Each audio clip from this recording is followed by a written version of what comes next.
آخری سوال یہ ہے کہ اس وقت بلکہ ہمیشہ سے یہ خیر و شر کی کشمکش ہے. شیطان زور لگا رہا ہے کہ میں ان کو اللہ کے راستے سے ہٹاؤں، اور اللہ تعالیٰ پیغمبر بھیج رہے ہیں اور مختلف قسم کے طریقوں سے ہمیں سمجھا رہے ہیں کہ بھائی اللہ کا راستہ یہ ہے، شیطان کا راستہ یہ ہے، اس سے بچ کر چلو. اس کشمکش میں، اور آج تو بہت زیادہ یعنی ماحول ایسا بن چکا ہے کہ جس میں عبادت کرنا یا اللہ کی طرف متوجہ ہونا ایک بہت مشکل کام ہو چکا ہے، تو کیا وہ سٹیپس ہیں وہ کیے جائیں، یا کیا وہ اقدامات ہیں جو جن کو اپنایا جائے تو ہم اللہ کے قریب ہو سکتے ہیں اور اس عبادت کے اس مقصد کو حاصل کر سکتے ہیں؟ اس میں میری جان میں یہ عرض کروں گا کہ سب سے پہلی چیز تو یہ ہے کہ حدیث پاک میں آتا ہے من فتح لہ منکم باب الدعاء فتح لہ ابواب الرحمہ. جس کو دعا کا دروازہ کھل گیا، جس کے لیے دعا کی توفیق مل گئی، سمجھ لیں کہ رحمت کے سارے در اس کے لیے کھول دیے گئے. تو ایک تو سب سے پہلی چیز جس کے اندر طلب کڑن، کیونکہ رب کا یہ قانون ہے، قرآن میں صاف فرما دیا من اناب من ینیب منیبین الی، مختلف جگہ پر الفاظ، لیکن سب کا مفہوم یہی ہے کہ جو طلب دکھائے گا میں اس کو نوازوں گا. انلزمکموہا وانتم لہا کارہون، تم ایک چیز کو چاہو نا اور زبردستی ہم دے دیں، یہ ہمارا نظام نہیں ہے. حتیٰ کہ انبیاء علیہ السلام کی دو بیویاں ایسی ملتی ہیں، لوط علیہ السلام، حضرت نوح علیہ السلام، بیویوں میں طلب نہیں، انبیاء کی بیوی ہیں، رب نے تباہ و برباد کر دیا.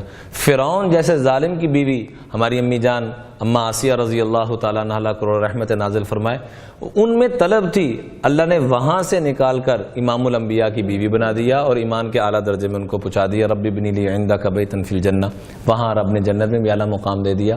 تو پہلی چیز آپ نے فرمایا کہ اس میں کیا اقدامات کرنی چاہیے.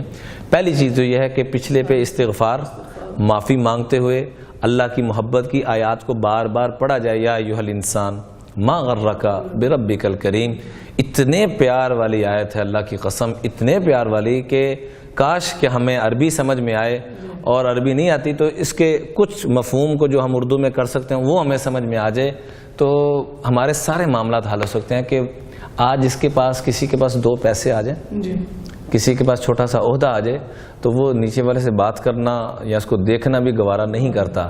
وہ رب العالمین، وہ احکم الحاکمین، جس نے ساری کائنات کو بنایا، وہ اس بندے کو کہہ رہا ہے کہ یا ایھا الانسان ما غرک بربک الکریم. اور وہ اتنا محبت کرنے والا، جیسے کہ ریاض الصالحین کے اندر وہ واقعہ بھی موجود ہے کہ ایک انسان کا اونٹ گم ہو گیا جس پہ ساری اس کا ساز و سامان تھا، زاد راہ تھا. لمبا واقعہ ہے المختصر کہ جب اس کو وہ اونٹ ملا اپنی زندگی سے، جب وہ مایوس ہو چکا تھا کہ اب میں نے دنیا سے چلے جانا ہے، تو اسی مایوسی کے عالم میں تلاش کر کے تھکا ماندہ لیٹا تو اس کی آنکھ لگی، اونگ میں چلا گیا. تو جب وہ اٹھا تو کیا دیکھتا کہ سامنے اس کا اونٹ کھڑا ہے. تو بے ساختہ زبان سے نکلا اے اللہ تو میرا بندہ میں تیرا رب، یعنی الٹ کیا دیا.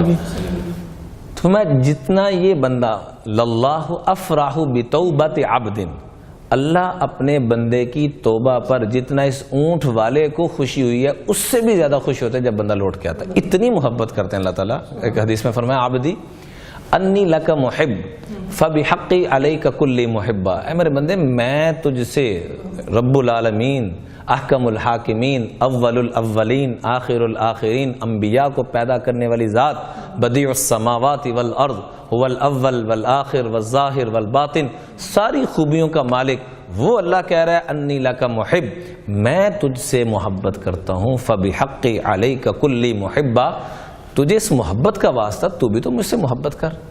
اور ساتھ ہی فرمایا عبدی لا یسعنی، اے میرے بندے میں کہیں بھی نہیں سما سکتا، لا فی السماء ولا فی الارض ولا فی العرش ولا فی الکرسی، نہ زمین میں نہ آسمان میں نہ عرش میں نہ کرسی میں میرے سمانے کی ایک ہی جگہ ہے، الا فی قلب مومن، میرے ایماندار بندے کا دل ہے.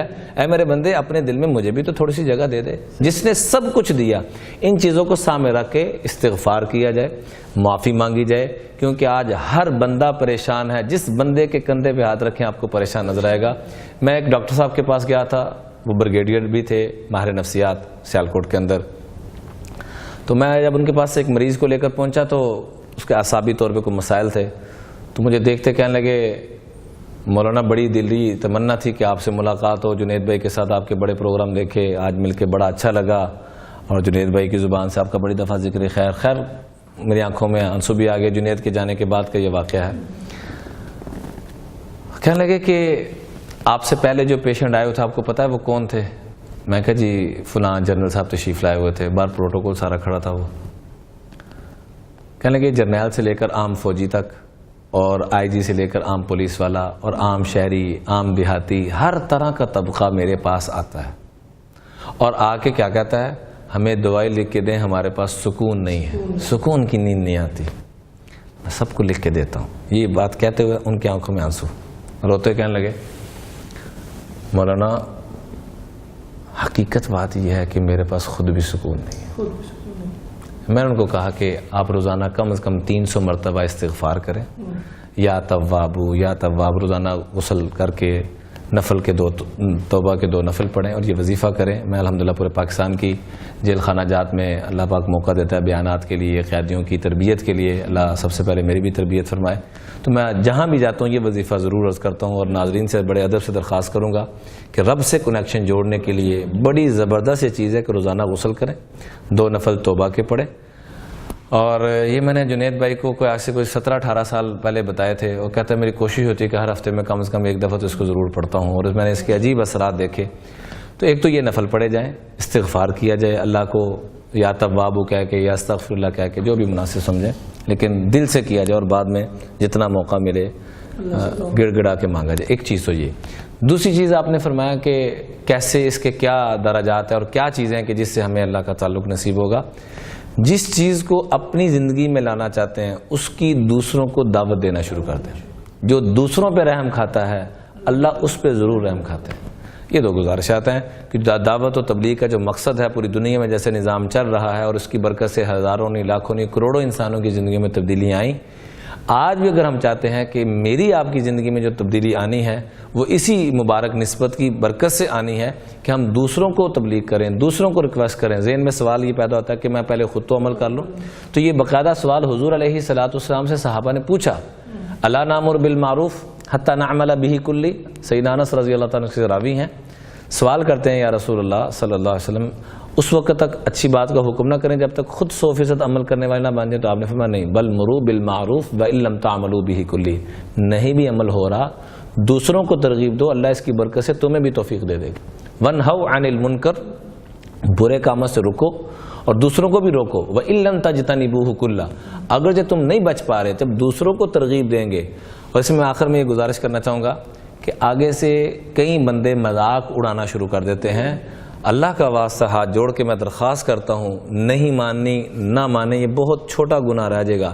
آگے سے مذاق اڑانا اس کی نسبت اس وقت ہو رہی ہے انبیاء کے ساتھ، تو گویا کہ ہم ان کا مذاق اڑایا ابو جہل نے، ابو لہب نے، تو ہم اپنی نسبت جوڑیں ابو جہل اور ابو لہب کے ساتھ۔ نہیں مانتے کم از کم توجہ سے سن لیں، نہیں سمجھ میں آتا نہ کچھ کریں، لیکن آگے سے مذاق خدا را میں ہاتھ جوڑ کے درخواست کروں گا کہ یہ مذاق مت کریں، اور اس کی حوصلہ شکنی ہوگی، وہ خود بھی دین سے دور ہو جائے گا اور آئندہ دوسروں کو بھی وہ دعوت نہیں دے گا۔